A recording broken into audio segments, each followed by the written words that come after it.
Myles.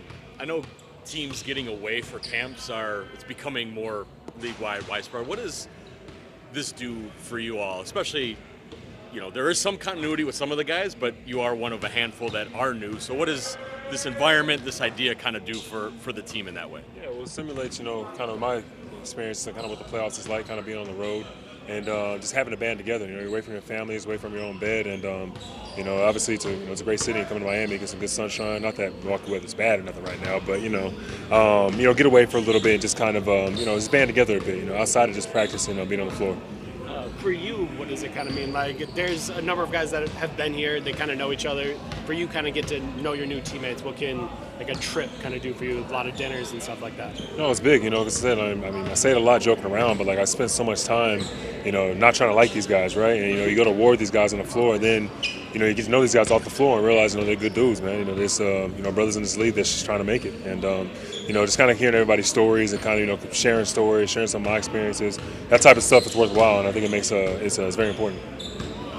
I guess for Giannis not being here, he's not going to play 48 minutes a game. Maybe won't play 82. So what is that?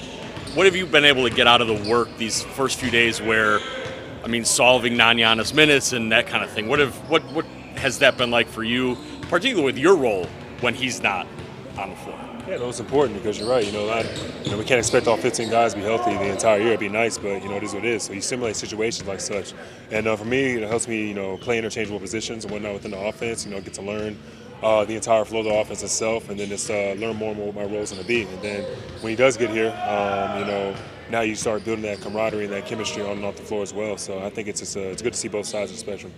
I know Doc's talked a lot about pace, and I think everyone thinks of full court, right? Let's throw it up, let's get going. But one thing he complimented you on was moving from action to action quicker than anybody else. How much have you been able to kind of get that mindset into guys that we got to, in the half court, we got to move and keep getting to the next thing? It's important. I think that when the ball sticks, it's tough, especially when you're up against the shot clock or, defenses load up and whatnot. So I think it's important to keep the ball moving within a half-court offense. I think it's something that I was successful at in the past. There's no way you just hit that shot. It's stuff that I was successful with in the past, and we're not doing that, and I'm trying to get guys to emulate as well. Is there, there might be some numerical measure that kind of disproves my point, but just by the eye test, no one played faster than what you have been used to. So do you get here and does it feel slower? Is it an adjustment for you to not be playing at the Pacers? It's not necessarily, man. The personnel is a little different than I think it has been in the past. These guys are getting up and down. Ryan Rollins, pushing the pace. You got Cole, Gary Harris getting to the corners. I think it's just a matter of getting everybody used to it now. They're used to playing a certain way, and maybe become consistent that didn't play it, but we've all kind of taken what Doc's been saying and applying it. So, in the day, I'm a big man, so I'm not pushing the ball up and down the floor like Giannis and those guys. But I think the pace has been was well so far. You had an amazing quote during the finals about how teams are gonna copy the blueprint where you were and also at OKC. But that was more about roster building.